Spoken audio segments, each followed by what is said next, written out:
Hey folks, so I've got here a brand new 1954 Les Paul custom reissue.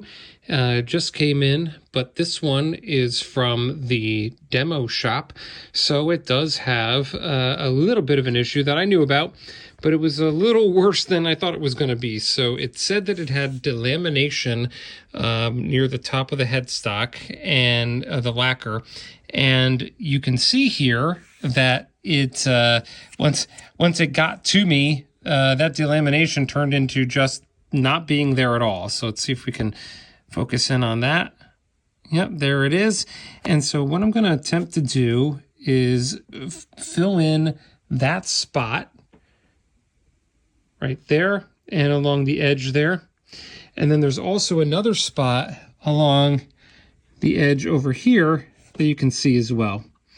So yeah, so that's what I'm going to try to do. I'm going to see how close we can make it look to getting back to stock again, and how I'm going to do that. I've done this before, and I just, as a note, if this was like a vintage guitar, you know, I leave it alone. But for this kind of thing, I like to see if I can get it as close to 100% as I can when I first get it, and then, you know, you take your chances from there. So I've got this clear tone touch-up marker, aged clear lacquer. It's nitrocellulose lacquer in this thing from StewMac, and we're going to go through and document how this process goes for any of you out there that are attempting to do the same thing. Okay, so for those of you who don't know, this is a brand new marker. They come with actually two tips. There's like this flat chisel looking one, and then there's also, if you take the tip out, you can flip it around and have more of a blunt tip, like, or it's supposed to be more of like a point, but this one's pretty blunt. So I like sticking with the one with the flat edge to it personally. I like using the corner on it, and so basically you have to shake it up and then kind of press down on it to release the pressure, and then the lacquer will start flowing. So the lacquer flows pretty fast. Now you can see the color has changed to this aged color here, and it comes out pretty fast too, so you have to be careful. I'm going to put the phone down and do this very carefully. I'm going to hover right over the top of it and do it, and then the goal is to get a few coats to try to build it up slowly so that it matches the height, or I guess you would say, of the existing lacquer that's there, and then maybe a little higher than that, and then we wait for it all to dry, and then sand it down, polish it up, and we should be good to go. So I'll be back in a minute to show you what the first coat looks like. Okay, so first pass here, and I'm glad I have some experience with this because the tinted lacquers will build up the finish, the color, I should say, as you add layers. So this would get darker and darker and darker if I kept adding it. So I'll likely be switching to the clear lacquer after this. So first pass through, let's see if we can get in there. Yep, there we go. And you can see there, it's starting to cover that area. And then on the side as well, kind of seeped in there. And for those who know about how Nitro works, kind of it almost bleeds into the existing lacquer that's there. So we're going to let that dry for a while. It's not the exact same color. I'm hoping that I can kind of fade that out, maybe sanding it a little bit. But on this side here, if you can see, it's kind of hard to see in the lighting situation, but it really did. That one came out nice. It's almost really where I want it to be. So, and there's a little bit of a spot on the end as well that we're filling in. So let's do this for now. Now you just got to let it dry, and we'll come back and see where we are for the next step. Okay, so here it is dry now after that first coat of the tinted lacquer, and it kind of seeped in when it met the line of the other original lacquer. It got darker on that line there. So one of my biggest faults is that I can't leave well enough alone. So what I'm going to do is I'm going to attempt to use a little bit of lacquer thinner and see if I can't soften that line a little bit, and we'll see what happens. Okay, so I was able to soften the line, and now the next step will be to kind of build up the lacquer to make the color take a little more on that very tip over there. And then I'm probably going to build up some black lacquer on the side over here to try to get that corner a little more even with the rest of the body.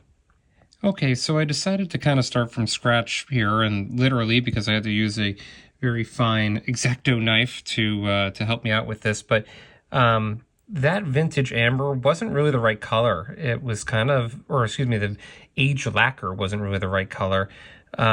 This vintage amber one that I've got, I think is going to be a little better. So I kind of got it back down almost to the original. It's actually got a little bit of yellow to it now, more than it did, but we're going to give that one a shot and see how it looks.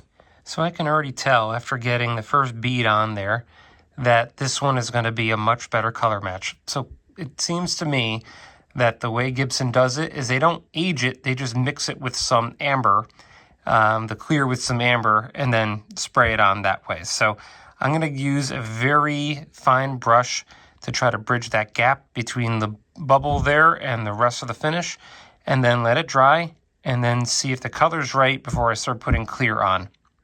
So I used literally one bristle to smooth that bead out. Now, this is a very bright light, and so the color looks a little stark here. In person, it doesn't look that stark. I think what I'm going to do is let that dry and then sand it down just a tiny bit to see if I can make a little bit of that color go away before I start putting the clear coats on. So after a few coats of the amber mixed with some clear, I think we got it pretty close. I mean, you're always going to be able to tell that something happened up there, but the color, I mean, these are under very bright lights. The color actually came out really good. All right, so we've got all of the lacquer that we're going to need on here.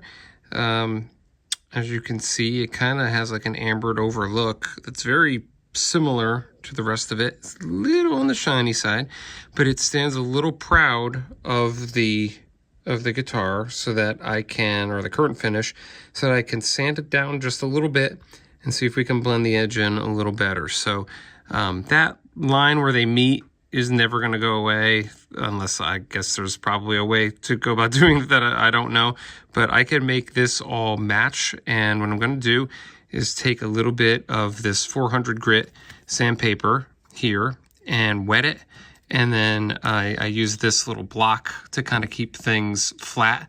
And I'm going to run it right along the top here so that it can take off just that new finish up to the point where it starts meeting with the headstock. And then we're going to see from there how much I have to polish it up to match this kind of VOS finish, which isn't super polished anyway. So we're going to give that a shot. So voila, what do you think? This is under some pretty harsh lighting, and it's never going to look like nothing's happened to it. But my goal was just to make it not look like the bright white of the binding on there. And really, at first glance, I think someone looking at this would say, oh, that's an old guitar. So, yeah, I think the goal wasn't to try to make it look, I don't know, like it never happened, I guess. It was really just to kind of experiment and see how close I could get it. So I thought it was pretty good. It worked out all right. It wasn't too much effort, all things considered, and it was kind of fun getting to experiment. So sorry I couldn't get all of the actual movements and everything on camera. It really wasn't meant to be a tutorial or anything, just more of a log to document how I went about doing it. So if you've done it or have some other methods that you know about that might be even better than this, let me know. Be happy to hear it. Take care.